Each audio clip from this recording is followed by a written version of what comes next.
that in blessing I will bless thee, and in multiplying I will multiply thy seed as the stars of the heaven, and as the sand which is upon the seashore, and thy seed shall possess the gate of his enemies.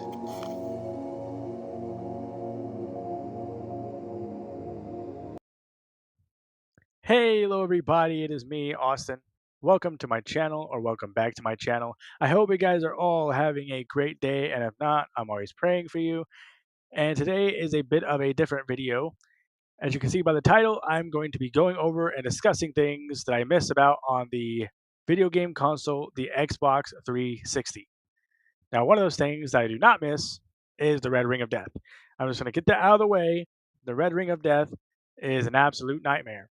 Now, fortunately for me, personally, I never experienced the Red Ring of Death to the extent that everyone else has.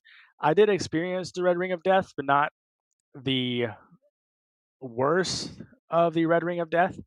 I think there was like three different red rings that you could get, and I got, I think, number two. Ahead and continue on, and I'm going to discuss, I guess, like five things that I missed about the Xbox 360. I will also plan on doing this for other consoles in the future, so please look out for that.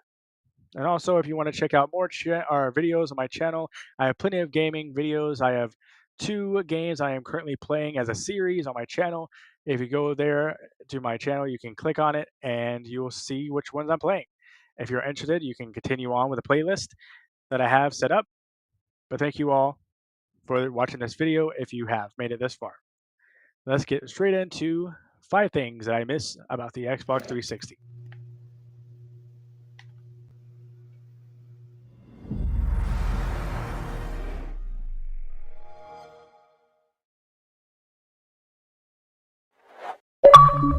The first thing that I feel like comes to everyone's mind when they think about the Xbox 360 is the original dashboard, which is the Blades dashboard.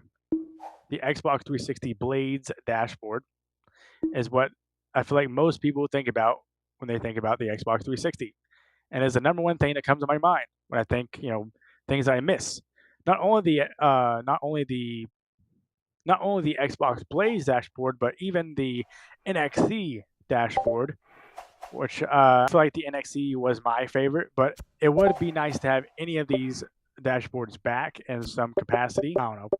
But the only way to get these dashboards is to, find one online and take your chance on one that does not have Red Ring of Death. But yes, the Xbox 360 Blades / NXE dashboards, I definitely miss.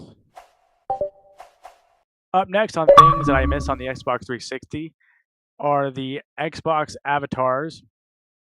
And I do want Xbox avatars to be a part of the main feature once again, or at least in some capacity, like a part of the main dashboard. Now, like, you can still make your avatar, you can still make your Xbox 360 original avatar, but on the newer consoles, they are nowhere to be seen. You have to go through at least 3 or 4 buttons to even get to your avatars. But here, on 360, you had them front and center, or pretty much, on the side. They're on the home screen being seen, and I do miss being able to see and to customize your, Xbox avatar. I mean, it's something small. I mean, I feel like, most of the time, people just never really customize their avatars that much. But I feel like majority of the Xbox 360 community spent their time, customizing their avatars, and for their friends to see.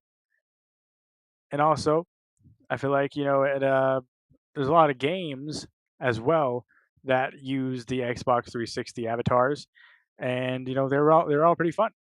Like Doritos Crash Course and Castle Miner Z were all amazing games, super fun games to play on the Xbox 360 using your avatars. And the fourth thing on my list of things that I miss on the Xbox 360 are gamer picture packs and theme packs. Now, today you can just, look up an image on your phone, download the image, and you can pretty much put anything you want as your gamer picture. Which I do love and I use all the time. And there are a lot of gamer pictures that you can use on the Xbox today, but and also themes as well. But back in the day, there used to be a heck of a lot of gamer picture packs, theme packs. Like I'm talking about like over 100,000, maybe even more than that. You can find like free gamer picture packs and theme packs, and all you had to do is go through them and go through whatever pack you wanted. But I do feel like it also helped build your personality on the Xbox 360 with what pack you either chose to buy, or anything that you got for free that they were using as an advertisement. I mean, nobody likes advertisements on a home screen, but sometimes they would promote like Friday the 13th, the movie, and you'd click on it, and then you'd get a whole bunch of gamer pictures for Friday the 13th, or I Am Legend, or when they're promoting movies, it was usually the best ones. But yeah, and also the themes as well. It was the same thing. You can go through and select a theme for a game that you wanted, and buy the theme, and it was your theme there. Or you can just go through search just like the gamer pictures, and there'd be free ones.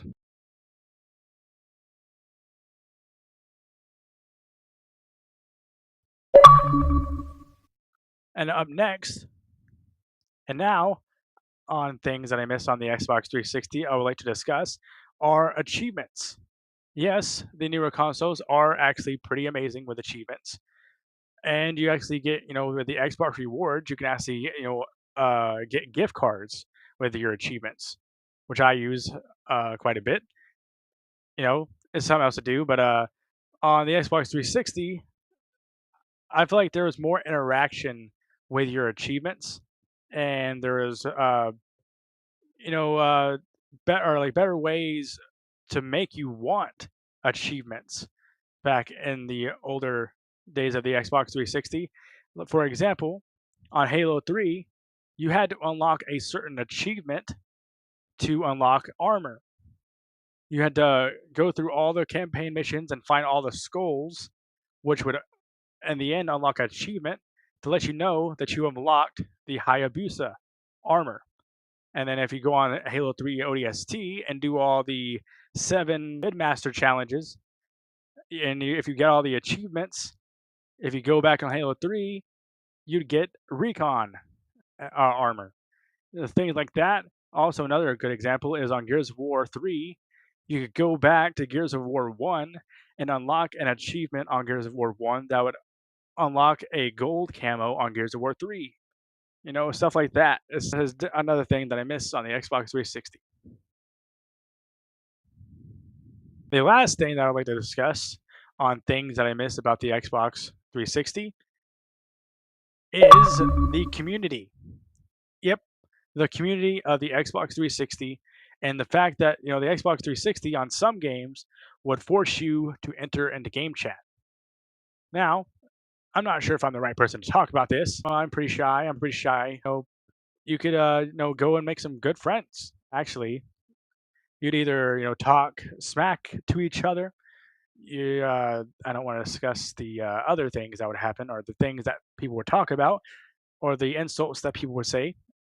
But uh, I can say that most of the times with my friend groups is we would talk trash, back and forth to the other team and stuff. But then most of the time, like 90% of the time, you becomes friends. You're boys, and they end up being on your friends list for forever, and you talk to them just about every other day. And then the inevitable happens where one day they do not get on for 1,000 days, and then you wonder, huh? One day you just look back, huh? That friend, I sure miss him. And there goes another thing that I miss. Let me know what you guys miss on the Xbox 360. Please leave some suggestions down below as well for other consoles you would like me to discuss. I have not played every single console, but for the majority of the 2000s up to now, I've played most of them. But thank you so much for tuning in for this video. This has been Austin. God bless. Peace out. I'll see you next time.